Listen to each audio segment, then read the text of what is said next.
Entre las cosas buenas que se puede decir de la Inquisición es que no reconocía privilegios a nadie. Todos, absolutamente todos, estaban sujetos a ser investigados por el tribunal.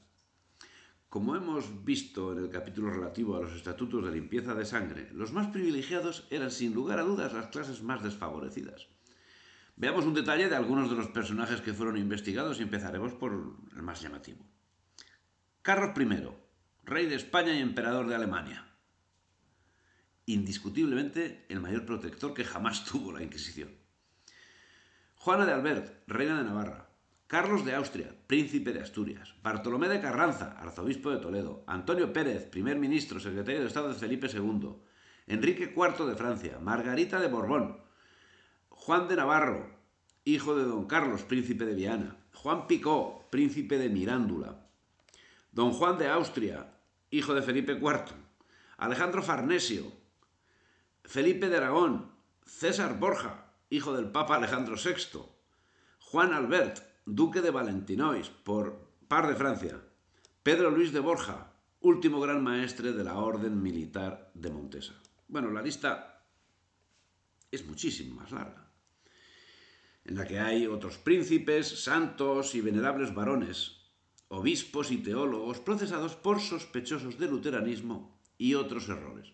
Una prolija nómina que, como es obvio, no tuvo consecuencias negativas. Santa Teresa fue denunciada de iluminismo por una novicia sevillana, María del Corro, lo que comportó la intervención del Santo Oficio en diciembre de 1575, siendo inquisidor general Fernando de Valdés.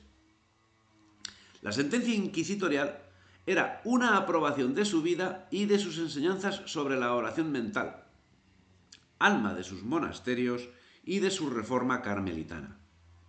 Esta sentencia venía a ratificar el juicio que el padre Domingo Báñez había emitido en junio de 1575 sobre el libro de su vida a petición del Santo Oficio.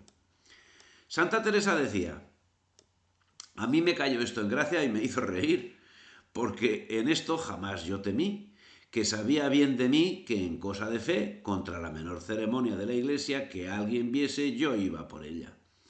Y por cualquiera verdad de la Sagrada Escritura me pusiera a morir 1000 muertes, y dije que de eso no temiesen, que harto mal sería para mi alma, si en ello hubiese una que fuese de suerte que yo temiese la Inquisición. Que si pensase había para qué, yo me la iría a buscar, y que si era levantado el Señor, me libraría y guardaría.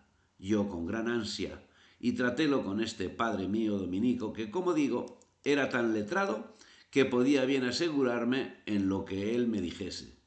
Y díjele entonces todas las visiones y modo de oración y las grandes mercedes que me hacía el Señor con la mayor claridad que pude, y supliquéle lo mirase muy bien y me dijese si había algo contra la Sagrada Escritura y lo que de todo sentía. Él me aseguró mucho y a mi parecer le hizo provecho, porque aunque él era muy bueno, de allí adelante se dio mucho más a la oración. Consecuencia de este paso por el Tribunal del Santo Oficio fue que triunfó la inocencia, se vio el error con que se entendía y quedó suspenso el expediente. Cosas similares acaecieron a tantos que fueron observados por el Santo Oficio. Don Juan Sánchez de Toledo, abuelo paterno de Teresa, era un mercader toledano domiciliado a la collación de Santa Leocadia y casado con doña Inés de Cepeda, cristiana vieja, oriunda de Tordesillas. Don Juan, que había judaizado, fue penitenciado por la Inquisición de Toledo el 22 de junio de 1485 por herejía y apostasía contra nuestra Santa Fe Católica, y tuvo que ir en procesión con los reconciliados durante 7 viernes por las iglesias de Toledo, tocado de un San Benito con sus cruces. Con él fueron reconciliados todos sus hijos, menos el mayor, don Juan Sánchez. Menos su hijo mayor. Don Juan Sánchez no consintió que la afrenta inquisitorial le hundiera. El toledano, así se le conocía, continuó con sus empresas y a solo 15 años de la reconciliación planteó y obtuvo en la Ciudad Real un pleito de hidalguía, Sus hijos recuperaban la categoría de hidalgos con limpieza de sangre. No bastaba con esto para evitar que la sombra del San Benito cayera sobre sus hijos y nietos, se trasladó de ciudad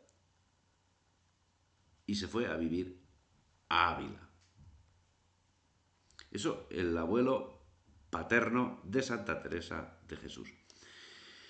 Es necesario ubicar a Santa Teresa. Al comenzar el último cuarto del siglo XVI, el problema del iluminismo estaba candente y el recuerdo de Magdalena de la Cruz, que había sido procesada en 1546 en perfecta presencia, máxime, cuando el iluminismo preocupaba intensamente a la Inquisición. Todo ello hacía que inexorablemente fuese investigada la santa, sobre todo si tenemos en cuenta que algún procesado, como Carleval, el rector de la Universidad de Baeza, había declarado que era lector de sus escritos. Pero todo este embrollo tuvo un inicio. A la muerte de su marido, la princesa de Éboli ingresó en el convento carmelita de Pastrana, donde su fracaso fue rotundo. Ella no estaba hecha a la vida de la obediencia y sumisión, ni mucho menos a la vida de soledad, de pobreza y austeridad de vida de las descalzas. Era demasiado amiga de la corte y de las tertulias.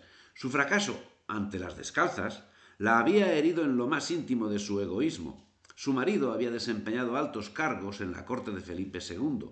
Ella misma envió al Santo Oficio el autógrafo de la vida de Teresa, que tuvo en sus manos en los primeros días de la fundación del convento de Pastrana, en junio de 1569. Lo acusaba de contener visiones, revelaciones y doctrinas peligrosas. El calificador inquisitorial no descubrió ninguna cosa digna de ser notada. Bien al contrario, reconoció que muchas de sus páginas podían servir de provecho espiritual. El libro fue liberado y la princesa de Éboli encarcelada en 1579, ciertamente que no por este hecho. Las añagazas contra la santa continuaron tras su muerte, acaecida el 4 de octubre de 1582, prodigando denuncias de los escritos de la santa ante la Inquisición, que de forma reiterada no solo rechazaba, sino que recomendaba los textos de la santa.